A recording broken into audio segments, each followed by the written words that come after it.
Shalom Adonai, sejam muito bem-vindos à nossa Escola Bíblica Online.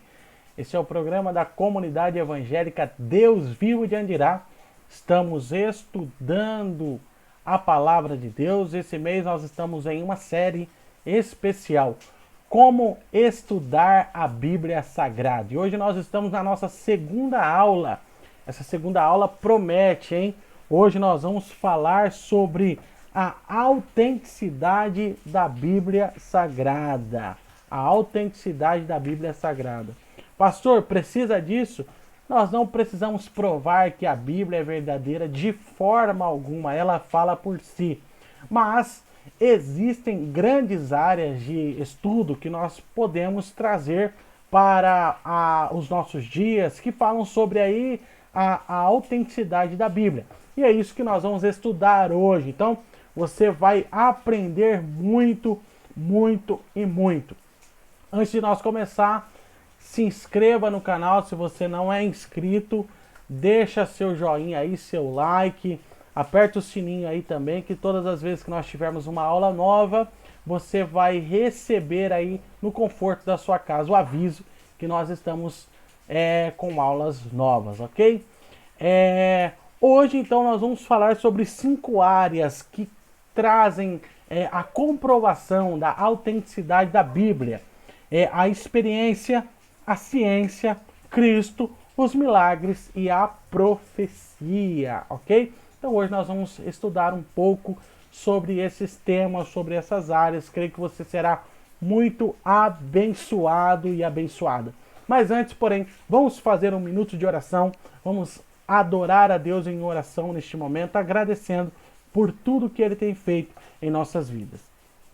Querido Deus, Pai de bondade, misericórdia, estamos aqui diante da Tua face, te louvando, te agradecendo, porque o Senhor é fiel, porque o Senhor é bom.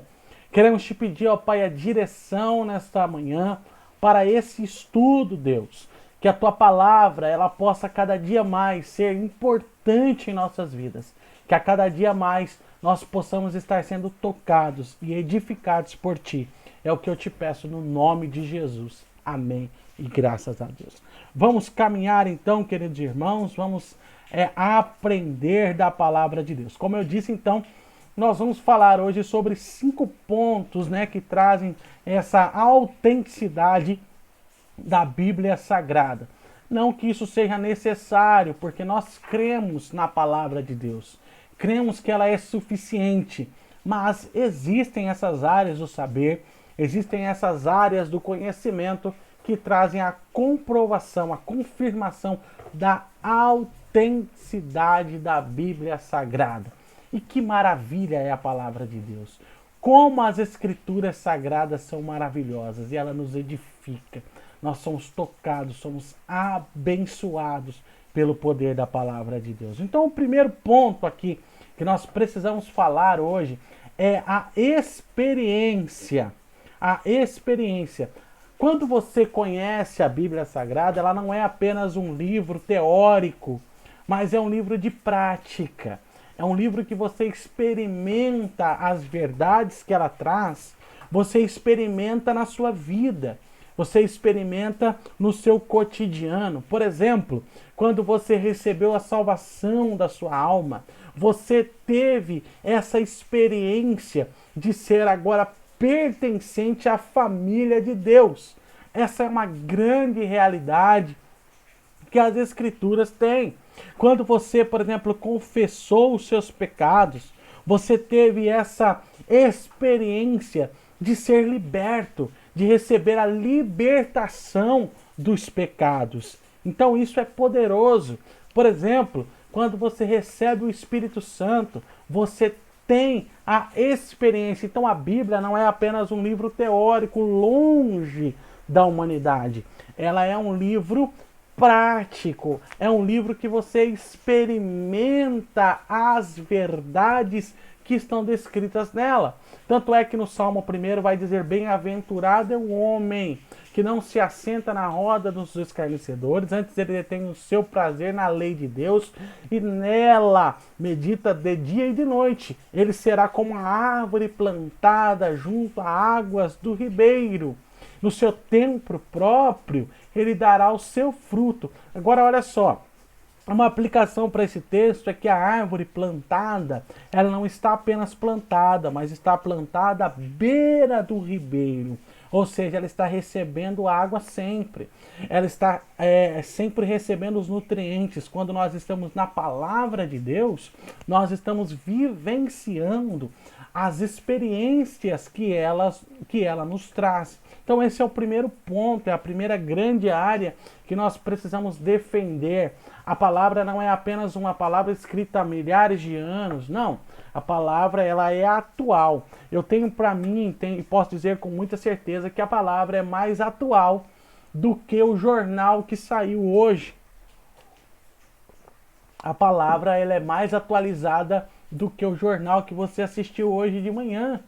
A palavra de Deus ela não está caduca.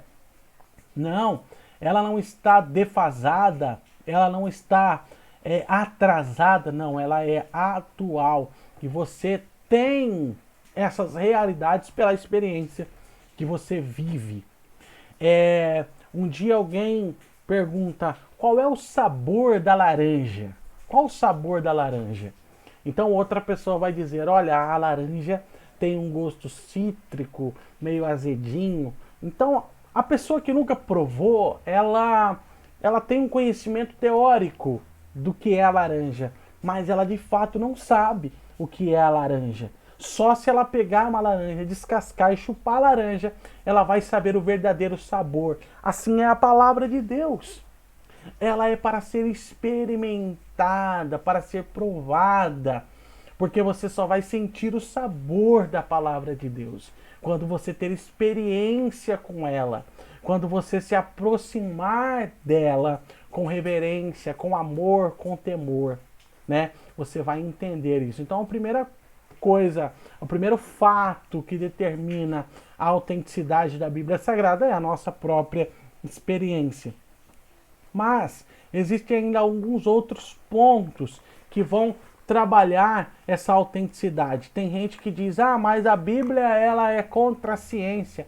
Quem falou isso? Segunda área que comprova a autenticidade da Bíblia é exatamente a ciência. A Bíblia e a ciência, quando colocadas em seus devidos lugares, elas não vão se contradizer. Não há essa briga, né? A Bíblia ela é um livro totalmente maravilhoso e que tem princípios universais da ciência também.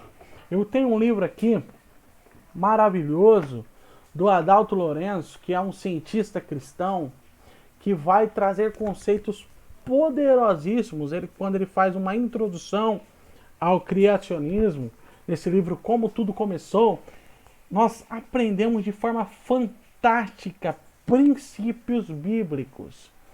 Um detalhe que você precisa saber é que a Bíblia não é um livro científico. Você não deve ler a Bíblia procurando respostas científicas, mas ela não contraria a ciência. Quando a ciência é bem aplicada, você vai ver que em nenhum momento elas entram em contradição. Então é uma segunda área que traz aí respaldo para a autenticidade da Bíblia Sagrada. Mas sobre isso, eu gostaria de trazer alguns pontos aqui. Hoje, sobre esse fato, aqui que está descarregado.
Pronto, problema resolvido. O computador já está novamente carregando.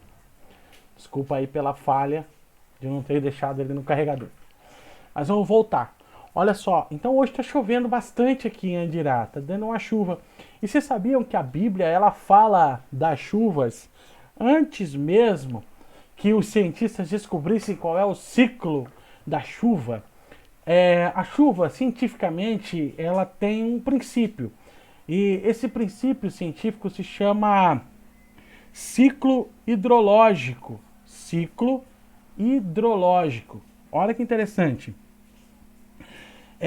Mas, antes mesmo que fosse descoberto o ciclo hidrológico, que fosse falado sobre o ciclo hidrológico, a Bíblia já falava como este funcionava.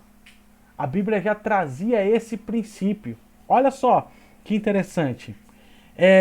Lá em Isaías, abra sua Bíblia comigo, Isaías, capítulo 55, verso 10.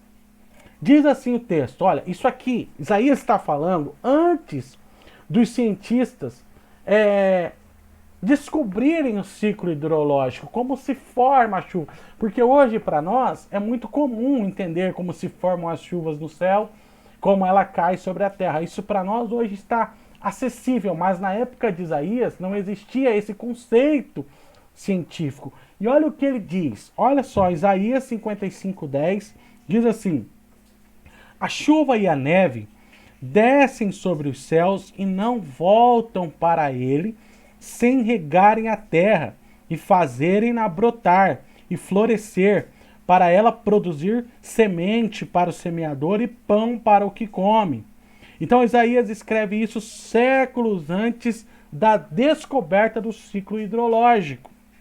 Olha só, ele diz assim: a chuva e a neve descem dos céus e não voltam para ele sem regarem a terra. A hidrologia, ela foi entendida nos tempos modernos e ela diz assim que que o que acontece quando a chuva cai na terra, ela rega a terra, corre para os riachos e rios e de lá para o mar.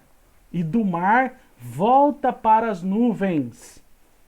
Depois, as nuvens passam por cima da terra firme e a chuva volta a cair. Olha o ciclo hidrológico aqui. Isso aqui é o que a ciência diz, mas Isaías já estava falando sobre isso. Vou repetir esse conceito aqui, ó. A chuva cai na terra, rega, corre para os riachos e rios e de lá para o mar. E do mar ela volta para as nuvens, depois as nuvens passam por cima da terra firme e a chuva volta a cair. Esse é o ciclo hidrológico que foi explicado pelo profeta Isaías, antes mesmo deles terem o conceito. Aí você vai dizer, alguém pode te dizer, mas isso aí pode ter sido uma coincidência, dele ter falado isso e ter sido uma grande coincidência, né? Tá. Mas então, vamos ver um outro homem de Deus, outro ponto na Bíblia que está explicando sobre o mesmo assunto. Olha que interessante. Então, não é só Isaías que está falando sobre esse assunto. Existe aqui um outro ponto, um outro livro que vai falar sobre o mesmo assunto. Leia Jó, abra Jó, capítulo 36, verso 27 ao 29. Olha o que Jó comenta. Ele atrai as gotas de água que se dissolvem e descem como chuva para os regatos. As nuvens as despejam em aguaceiros sobre a humanidade. Quem pode entender como ele estende as nuvens, como ele troveja desde o seu pavilhão? Olha só, olha o que Jó está falando aqui sobre esse evento que está acontecendo hoje no céu de Andirá. Está chovendo. E antes mesmo da ciência descobrir que isso é o ciclo hidrológico, Jó estava falando sobre esse ciclo. Isaías estava falando sobre esse ciclo. Jó um dia fala que havia pele no dente. Olha que conhecimento que Jó traz. E a ciência descobre, depois de muito tempo, que o dente tem essa camada de pele. Olha só, mas antes da ciência descobrir, Jó já estava falando sobre esses conceitos aqui na Bíblia Sagrada. Outro ponto que ainda fala sobre o mesmo tema é Salmo 135:7. Olha o que diz lá. Vai anotando aí, olha. Pega sua caneta, pega o seu caderno. Deixa eu colocar na câmera certinho aqui. E anote. Você precisa anotar para guardar esse conhecimento. Salmo 135:7 diz assim, olha só. Ele traz as nuvens desde os confins da terra e envia os relâmpagos que acompanham a chuva e faz que o vento saia dos seus depósitos. Olha que coisa maravilhosa. Então a ciência, quando ela é bem aplicada, ela não contradiz as escrituras sagradas de forma alguma, de forma alguma. As órbitas fixas dos corpos celestiais fornecem outra observação científica na Bíblia. Olha só, Jeremias 31, verso 35 e 36, vai falar sobre as órbitas fixadas no céu. Salmo 19 também discute isso. Então, são coisas muito profundas da palavra de Deus que a gente precisa estudar, né? Eu realmente acredito que quanto mais você se aprofundar na Bíblia, mais encontrará coisas incríveis sobre a ciência, que revelam a veracidade da palavra de Deus. Quanto mais se aproxima da Bíblia, quanto mais você entende a Bíblia, mais esses conceitos vão ficando claros na nossa mente, porque ela não se contradiz, né? Então você, de forma alguma, se envergonhe da Bíblia perto de quem se acha intelectual, dizendo que a Bíblia está ultrapassada, que a Bíblia está defasada, porque isso não é uma realidade de forma alguma. A Bíblia é mais atual, como eu disse, do que o jornal que saiu hoje de manhã. A Bíblia é mais atual do que qualquer descoberta científica que tenha surgido por esses dias. Olha só, eu vou trazer só mais esse ponto aqui para a gente partir para um outro fato. A terceira observação científica diz respeito ao equilíbrio. Na geologia existe um estudo chamado isostasia, um campo bem recente. A isostasia, olha só isso aqui. A isostasia é o estudo do equilíbrio da Terra. Sabia que a Terra precisa ter equilíbrio? E o que estuda isso é a isostasia. Ele afirma que são precisos pesos iguais para suportar pesos iguais. Por isso, a massa da Terra precisa ser suportada por uma massa de água igual. Olha isso aqui. No entanto, os cientistas não descobriram nada novo. Se voltarmos para Isaías, olha o cientista Isaías aqui, né? Se voltarmos para Isaías, que não era cientista, mas simplesmente um profeta, mas um profeta de Deus, encontramos isto. Isaías 40, verso 12 diz assim: quem mediu as águas na concha da mão, ou com o palmo definiu os limites do céu? Quem jamais calculou o peso da terra, ou pesou os montes na balança e as colinas nos seus pratos? Isaías 40, verso 12. Deus já sabia, a palavra já falava sobre o princípio da isostasia, né? A palavra já falava sobre isso, então não há de que se envergonhar quando alguém dizer a palavra a ciência não comprova, a ciência não precisa comprovar a palavra de Deus. A palavra de Deus é poderosa. O terceiro ponto, e talvez seja o principal, que comprova a autenticidade da Bíblia Sagrada é o próprio Jesus Cristo.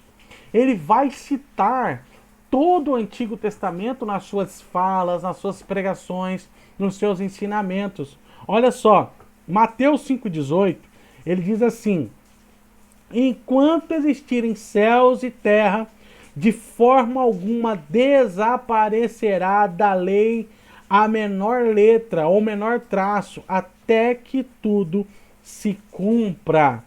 Deus Jesus ele demonstra total confiança na autoridade da palavra de Deus. Cristão, se você é salvo em Cristo Jesus, você crê em Jesus, você precisa demonstrar total confiança na palavra de Deus, nas escrituras sagradas. Nós vimos na aula passada que na igreja lá primitiva, né, no começo do primeiro século, surge um movimento terrível chamado gnosticismo. Dentre o gnosticismo começa a surgir raízes erradas de pensamento. Dentre esses pensadores surge um homem chamado Marcião, que traz uma doutrina chamada um marcionismo. E ele vai pegar partes da Bíblia, presta atenção, ele vai pegar partes da Bíblia e excluir outros, porque não servia para a sua doutrina. E hoje existem pessoas, existem seitas, porque são seitas que fazem isso, desconsideram partes das escrituras e acreditam que elas não são mais válidas para hoje. Mas a Bíblia ela é totalmente a palavra de Deus, ela é completamente a palavra de Deus. A Bíblia não tem contradição. Ela é a palavra da verdade, ela é verdadeira, ela é eficaz. Jesus estava dizendo, Jesus estava trazendo esse fato sobre a autenticidade da Bíblia Sagrada. Outro ponto que confirma a autenticidade das Escrituras é os milagres. Por exemplo, quando Jesus ele ressuscitou, ele foi visto por pelo menos 500 pessoas. Num júri, se colocasse para testemunhar quem viu o fato, teria pelo menos 500 testemunhas ali que viram. Os milagres aqui da palavra são confirmados. As pessoas viram, as pessoas experimentaram. Tanto é que as multidões seguiam Jesus e ele não escondia os seus milagres. Mas Jesus não fazia milagres para se aparecer ou para dizer que era uma estrela, não, mas para apontar que ele era Deus. E todos esses milagres da Bíblia Sagrada não estão ocultos, não estão mal interpretados, mal entendidos ou mal colocados, não. Eles estão colocados de forma que a gente entenda e saiba que eles historicamente são comprovados. Por exemplo, quando você pega João capítulo 2, você vai ter ali no começo do verso, Jesus iniciando o seu ministério, começando os seus milagres ali em Caná da Galileia, quando ele vai para o casamento, e ali ele opera um milagre ali. Olha que interessante, a Bíblia diz que ele pede para que os serventes encham talhas com água. Cada talha daquela era feita de pedra, ela suportava aproximadamente 600 litros de água. Então os serventes saíam, pegavam água no poço da casa e colocavam dentro da talha. Eles tiveram um trabalhão para colocar 600 litros de água dentro de cada uma daquelas talhas. Foi um grande trabalho. Quando eles acabam de colocar essa água, Jesus fala para eles, olha, pega essa água agora e leva para o mestre-sala, que era o experiente da festa. Conhecia de vinho, conhecia dos cerimoniais da festa. Quando levaram para ele, ele tomou aquela água e ele percebe que não era água. Havia acontecido um milagre, era vinho. Então ele diz, olha, por que vocês deixaram para servir o melhor vinho no final da festa? O costume é servir o melhor no começo. Então, o mestre-sala não sabia que Jesus tinha operado o milagre, mas a Bíblia faz questão de dizer que os serventes sabiam. Por quê? Porque eram eles que tinham enchido as talhas de água, eles sabiam que era água, não podia ser um truque. Era água, e a água se transformou em vinho, ou seja, havia autenticidade dos milagres. Os milagres eram comprovados. Então, o que a Bíblia fala sobre milagre é verdadeiro, é real. Não é simbológico, não é simbólico. Aconteceu. Foram milagres evidentes. Então, a Bíblia traz os seus milagres de forma correta, de forma verdadeira, que vai trazendo também a autenticidade a esse escrito. O quinto e último ponto que nós vamos ver hoje aqui é a profecia. É a profecia. Quando você pega, por exemplo, Isaías, ele vai ter várias profecias, né? E sobre Jesus. Agora o detalhe é que as profecias que Isaías faz sobre Jesus e outros profetas não são profecias, por exemplo, assim, olha, existem profetas hoje que dizem assim, eis que te digo. Olha para a mulher grávida e fala, eis que te digo, que tu terás um filho varão. No entanto, se duvidares, será varoa. Então, qual é a probabilidade do profeta errar? Nenhuma. Ele fechou todos os meios. Ele não erraria de forma alguma. Se nascesse menina, ele diria, duvidou. Se nascesse menina, acertei. Então, qual a probabilidade, né? Mas as profecias bíblicas não eram assim. Se você pegar as profecias bíblicas e aplicar a probabilidade, houve um cientista que fez isso, no livro chamado Science Speaks, que é A Ciência Tem a Palavra, ele faz essa dinâmica, ele pega 8 profecias de Isaías e coloca e faz o teste da probabilidade de que ela se cumprisse na íntegra. A probabilidade era muito pouca, por quê? Porque a profecia ela era detalhista.